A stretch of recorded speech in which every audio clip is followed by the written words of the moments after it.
It's been a while since my last video. I think I shot this a few weeks ago when it was still, you know, very much in February and warm weather.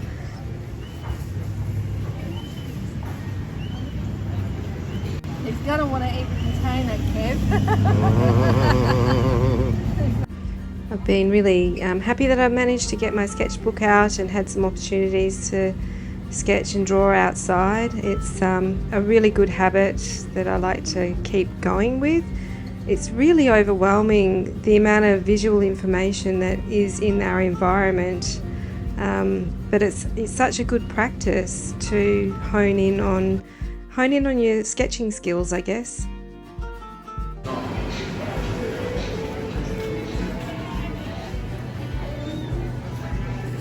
Pretty. It was pretty. Another thing that's happened recently is my middle son has moved out, and we've just made a consistent effort to try and catch up for meals and everything regularly, which has been lovely. My youngest boy also turned 21, so there's been so many milestones. And not to mention, the Stewart dog had his 14th birthday, so we fed him, I don't know what this is, it's like pork chop and egg and a bit of, you know, dog-friendly salad, and then he had ice cream, which was yogurt and something else. Anyway, you got to spoil them because you don't have dogs for very long on this earth. 14 is very, very elderly.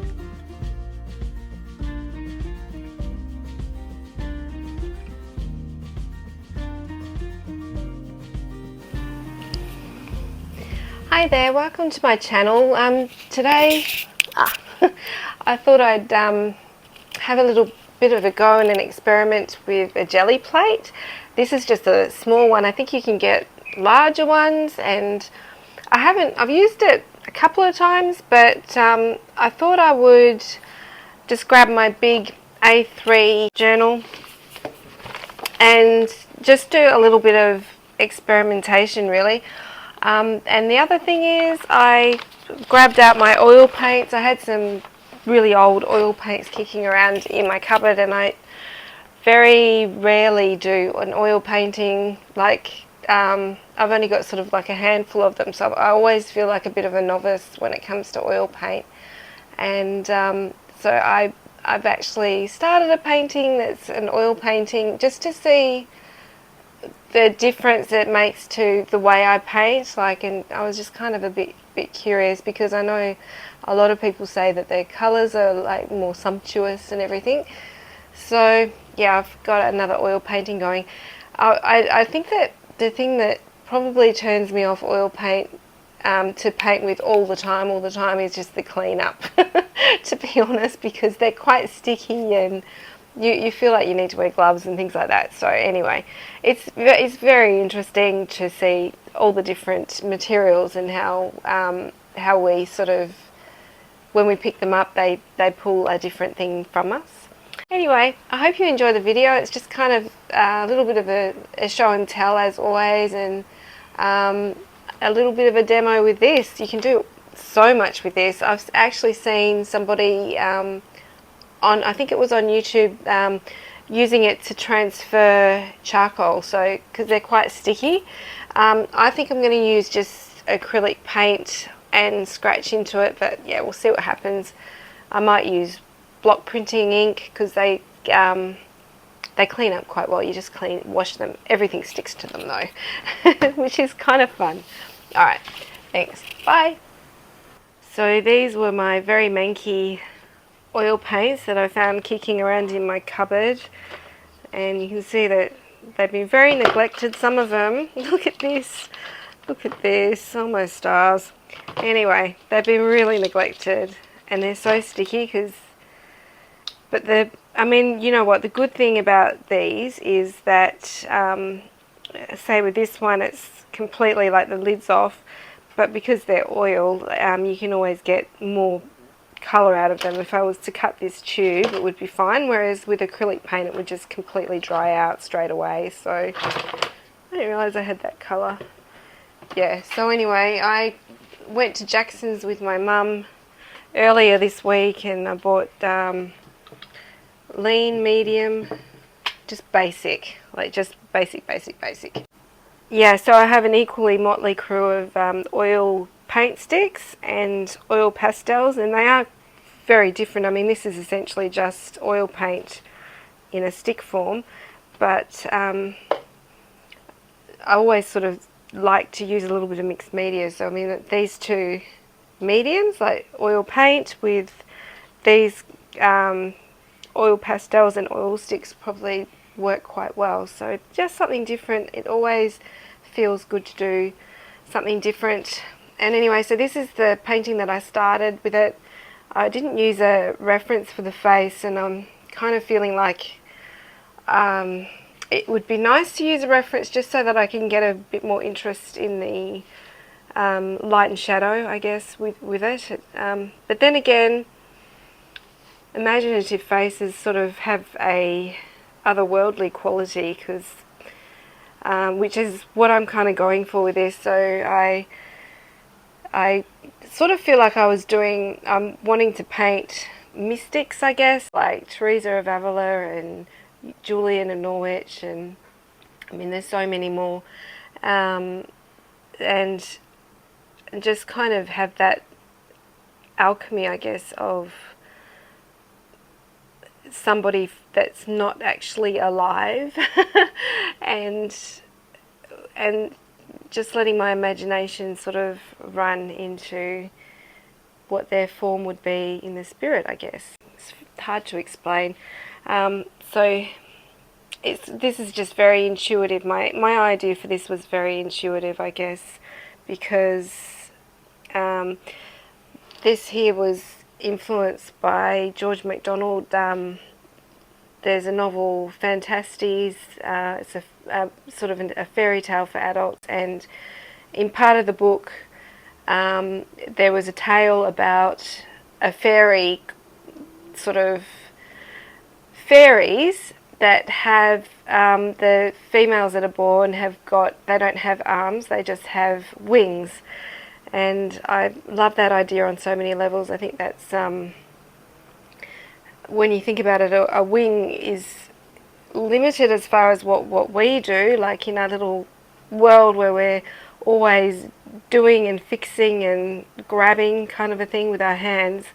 But a wing, we can't do those sort of things with wings, but we can fly. So I kind of like that idea.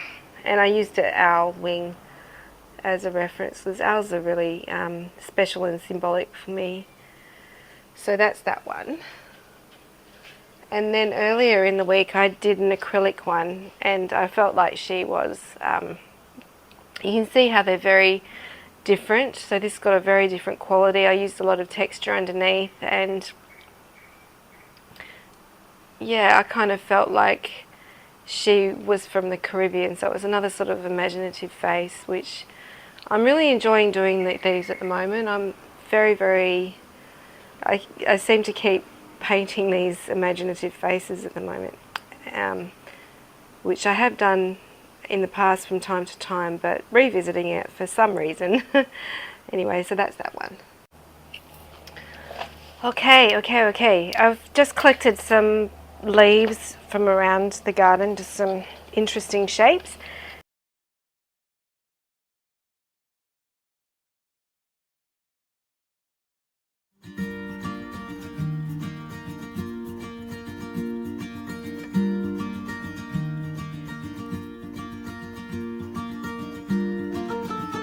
So what I'm going to do is just close this page, just close the whole book actually.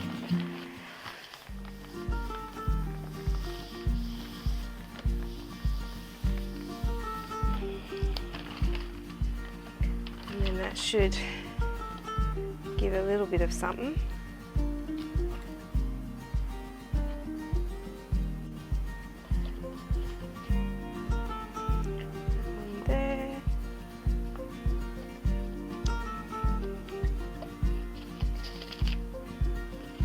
I'm going to get a bigger leaf.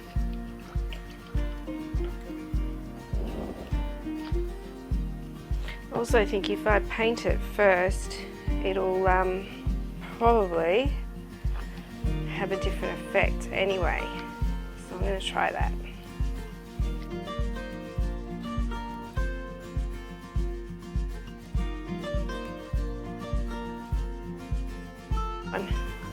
That'll probably work a lot better, won't it? Because it's if I put it here, if I put it here and then close the book again.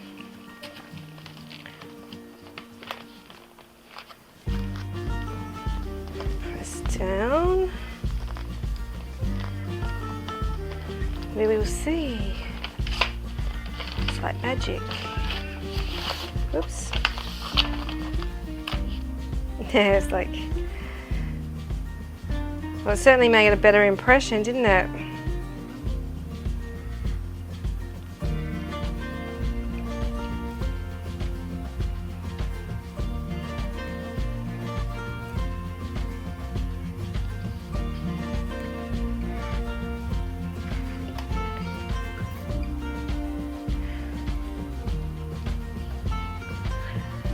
When I used to do art workshops, and one of the warm-up activities was getting a substrate like this, so like on glass or what have you, or some sort of shiny non-porous surface, and just cover it with printmaking ink, and then just intuitively kind of just scratch in a design. And it's always really interesting. It always sort of works like to loosen you up kind of a thing.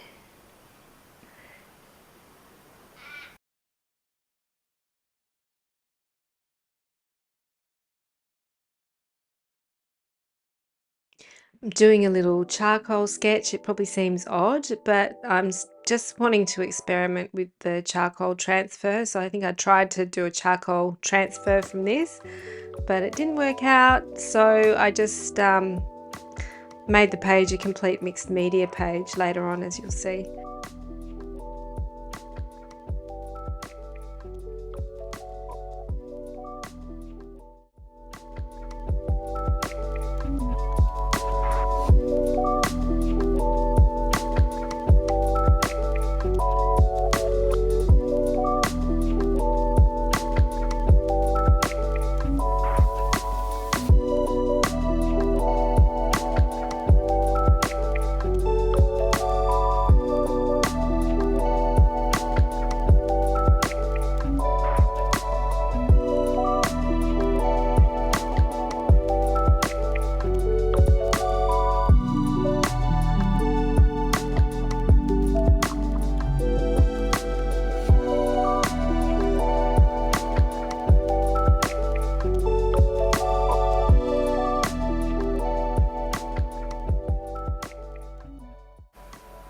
Well, that was fun. Bit of experimentation. Now I'm on a mission to find out how to do those charcoal transfers. Something I'm not getting right with it.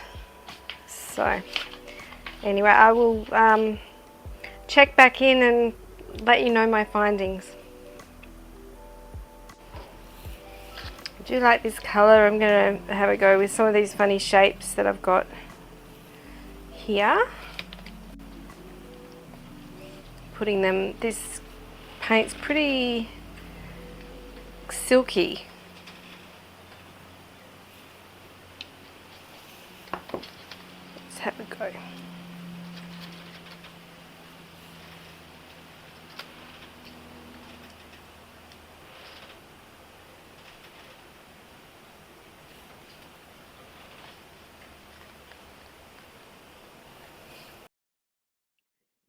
So I'm just experimenting with little cardboard cutouts, little shapes, just before I show you the other charcoal transfer that I did.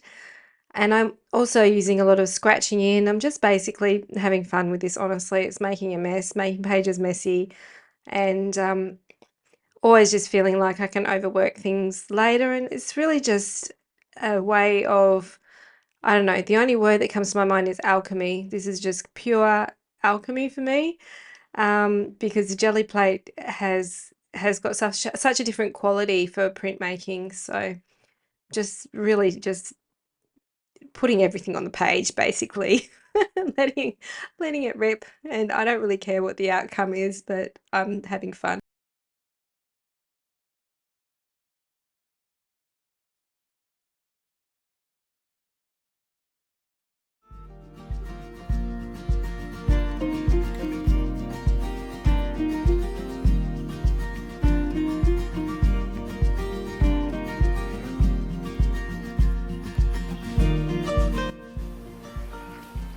Okay, I had a lot of failed attempts at this, the jelly print charcoal transfer, and I never knew the possibilities that were in this little humble little gel plate. So you can transfer anything, like magazine, you know, photos, magazine pages. I don't think you can use photo paper with them because I think it destroys them, but trying to get it as clean as I can. I've got some odorless solvent that I've been using to clean it, and that seems to get up most things. And just a wet wipe, a baby wipe. That seems to kind of do the trick.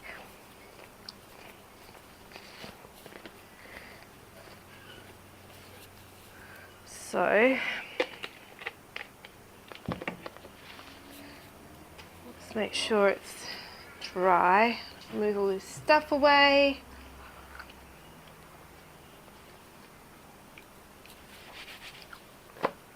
So I'm hoping this will work, because it's very exciting. I did a couple of prints that did work, and I've got many ugly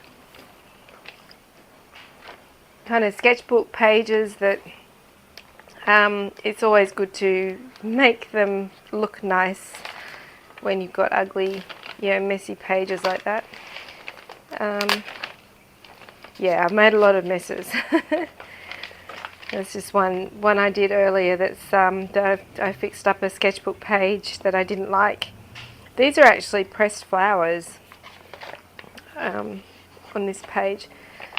So yeah, you see, I did a successful print there and a successful one there, but I'm just playing around. It's just really a bit of alchemy and a bit of trial and error. Yeah, a lot of experimentation. So what I've got here, I used a reference photo from, these are actually royalty-free vintage photos that I got, which are a great resource, I think, when you're wanting to use a reference in your work. So I did quite a high contrasty charcoal picture, which is good. Like if you do use a high contrast one, it works a lot better.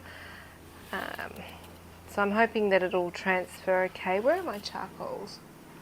There. I'm just going to fix it up. There's a few smudges that I'm not happy with. So I just used a thick charcoal stick with this. So it really responds to like when you put your finger on it. You see that there all right?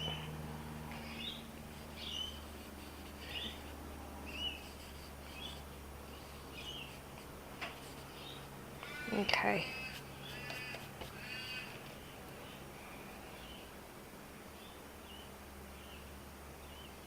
It smudges really easily.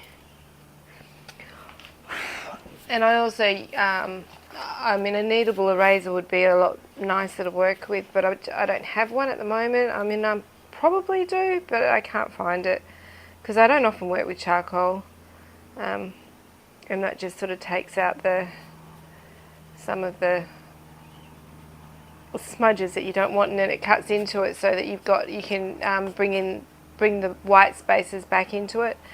But the idea of this is just to get the gel plate transfer, so I'm not going to worry too much. And also, as you can see, I have a very small gel plate and a very big drawing, which I'm not too worried about. I'm working in my big book just for the sake of keeping loose and in the spirit of experimentation.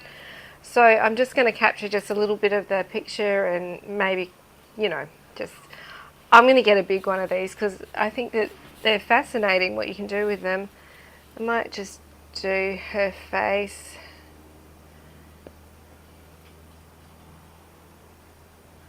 What we've got down here, so you just press, press.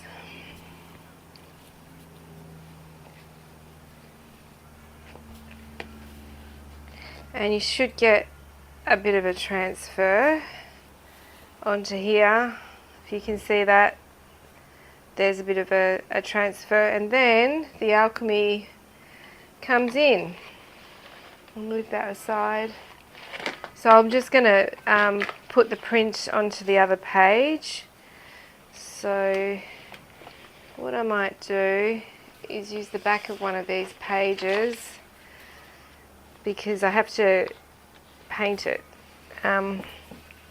Everybody, like, I had a look at a few artists on YouTube that were doing this, and oh, let me zoom in a bit closer, that's way far away. Oops, that's better.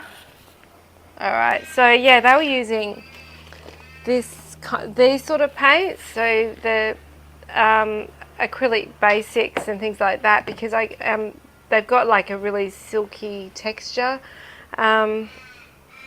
I was using the last ones I did, because you need to make it white for these ones, and I don't even have a brayer, a good brayer, so I've just been using a paintbrush to paint over this. So you can see how I'm not even worried about, I'm going to just splodge the paint on there and put the paint on from there. And I've just been using like a soft brush, which has worked, because, you know, with these sort of things I don't mind having a lot of texture in them.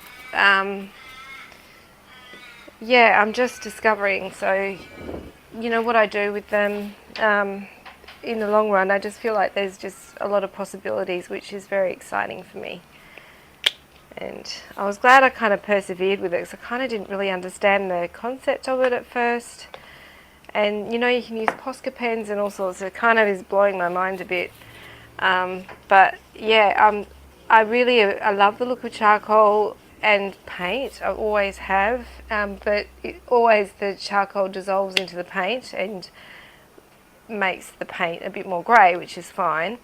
But you don't get that strong kind of charcoal under painting. But with this method, it seems like you can, which I'm really, really excited about. I find printmaking so interesting. It kind of reminds me of walls where, you know, there's a lot of graffiti on it, there's been a lot of history and there's things going on. It just feels like there's a lot going on in a print. There's a lot behind it. There's a lot of steps, which I find really interesting. So anyway, you meant to just put the paint. So I've just done a little bit of gold. It's just made it a little bit less, you know, khaki white, which is nice, a bit golden.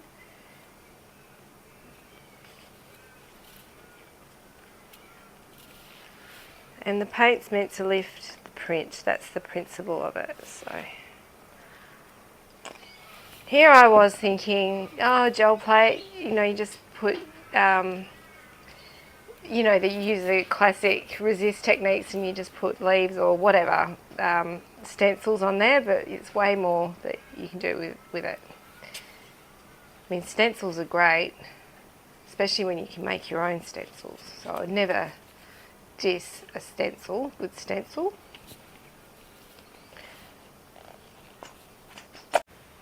And I've kind of cross-hatched it a bit. So there was one person on YouTube that did layers and layers and layers and layers, and I think the trick is the more layers you do, the longer you've got to leave it to dry, and today is quite muggy, so I imagine it'll take a while to dry. So then get my little print and I'm gonna pop it down there. I probably have smudged it, never mind. And I'm going to just stick something on top of it and let it dry for a while, and I'll come back and we'll peel it off a bit later. What I put on it. Actually, I won't use that. Doesn't need to be super heavy.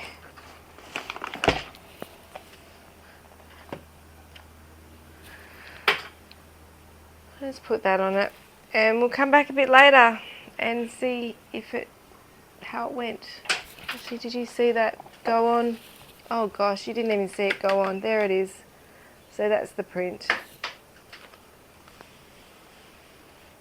It's a problem with being too close up. So there it is. So I've pushed it on there, and it's going to be left to dry. I'll make sure I get it in frame when I pull the jelly plate off.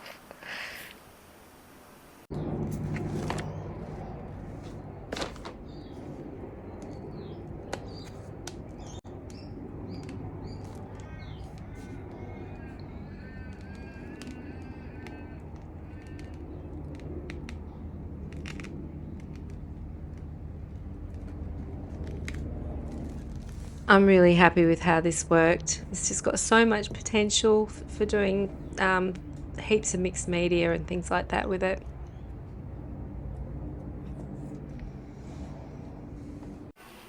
Just thought I'd show you the finished painting. It's on an angle, try and get the whole thing in. I didn't want to overwork it, so I've tried to leave a little bit of fresh brush strokes, and I also did a few marks with oil pastel at the end, just where I put a bit of detail on the wings. But yeah, I'm kind of happy with the face and just the feeling of it, the vibe of it. So that's that one. Thanks for watching, and I wish you all the best in your creative endeavours, and God bless. Bye.